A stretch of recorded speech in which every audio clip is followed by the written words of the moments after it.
वैदिक पंचांग के अनुसार वैशाख माह के कृष्ण पक्ष की त्रयोदशी तिथि 5 मई शाम 5:41 पर शुरू होगी और इस तिथि का समापन 6 मई दोपहर 2:40 पर होगा। प्रदोष व्रत पूजा संध्या काल में की जाती है, इसलिए यह व्रत 5 मई 2024 दिन रविवार के रखा जाएगा।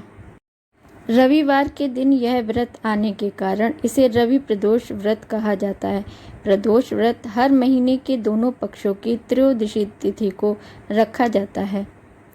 एक समय सर्व प्राणियों के हितार्थ परम पावन भागीरथी के तट पर ऋषि समाज द्वारा विशाल गोष्ठी का आयोजन किया गया। इस सभा में व्यास जी के परम शिष्य पुराण वेत्ता सूत जी महाराज हरि कीर्तन करते हुए पधारे।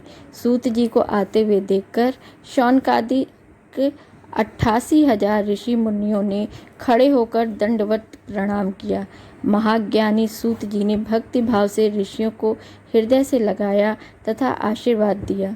विद्वान ऋषिगण और सब शिष्य आसनों पर विराजमान हो गए। शौनकादि ऋषि ने पूछा, हे पूज्यवर महामते, कृपया यह बताने का कष्ट करें कि मंगलप्रद कष्ट निवारक यह व्रत सबसे पहले किसने किया और उसे क्या फल प्राप्त हुआ। तो श्री सूत जी बोले, आप सभी शिव के परम भक्त हैं। आपकी भक्ति को देखकर मैं व्रती मनुष्यों की कथा कहता हूँ, ध्यान से सुनो। तो आज कल रवि प्रदोष व्रत है, तो इसलिए रवि प्रदोष कथा इस प्रकार से है। रवि प्रदोष व्रत की कथा के अनुसार एक गांव में अति दीन ब्राह्मण निवास करता था। उसकी साध्वी स्त्री प्रदोष व्रत किया करती थी। उसे एक ही पुत्र रत्न था। एक समय की बात है, वह पुत्र गंगा स्नान करने के लिए गया। दुर्भाग्यवश मार्ग में चोरों ने उसे घेर लिया और वे कहने लगे कि हम तुम्हें मारेंगे नहीं, तुम अपने पिता के गुप्त धन के बारे में हमें बतला दो। बालक दीन भाव से कहने लगा कि बंधुओं, हम अत्यंत दुखी दीन हैं, हमारे पास धन कहाँ है। तब चोरों ने कहा कि इतना कहकर चोरों ने उस बालक को जाने दिया। बालक वहां से चलते हुए एक नगर में पहुंचा। नगर के पास एक बरगद का पेड़ था। वह बालक उसी बरगद के वृक्ष की छाया में सो गया।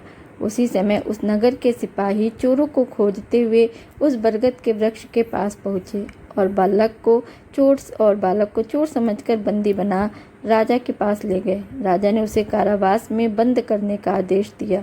ब्राह्मणी का लड़का जब घर नहीं लौटा तब उसे अपने पुत्र की बड़ी चिंता हुई।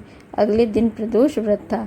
ब्राह्मणी ने प्रदोष व्रत किया और भगवान शंकर से मन ही मन अपने पुत्र की कुशलता की प्रार्थना करने लगी।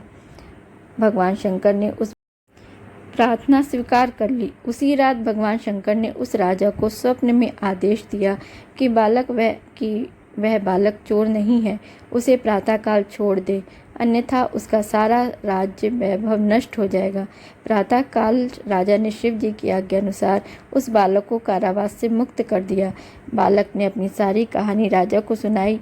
सारा वृत्तांत सुनकर राजा ने अपने सिपाहियों को उस बालक के घर भेजा और उसके माता पिता को राज दरबार में बुलाया। उसके भयभीत थे। राजा ने उन्हें भयभीत देखकर कहा कि आप भयभीत ना हो, आपका बालक निर्दोष है। राजा ने ब्राह्मण को 5 गांव दान में दिए, जिससे कि वे सुखपूर्वक अपना जीवन व्यतीत कर सके। भगवान शिव की कृपा से ब्राह्मण परिवार आनंद से रहने लगा। अतः जो मनुष्य रवि प्रदोष व्रत को करता है, वह सुखपूर्वक और निरोगी होकर अपना पूर्ण जीवन व्यतीत करता था तथा उसके जीवन में खुशहाली आती है। इस प्रकार से रवि प्रदोष व्रत की कथा।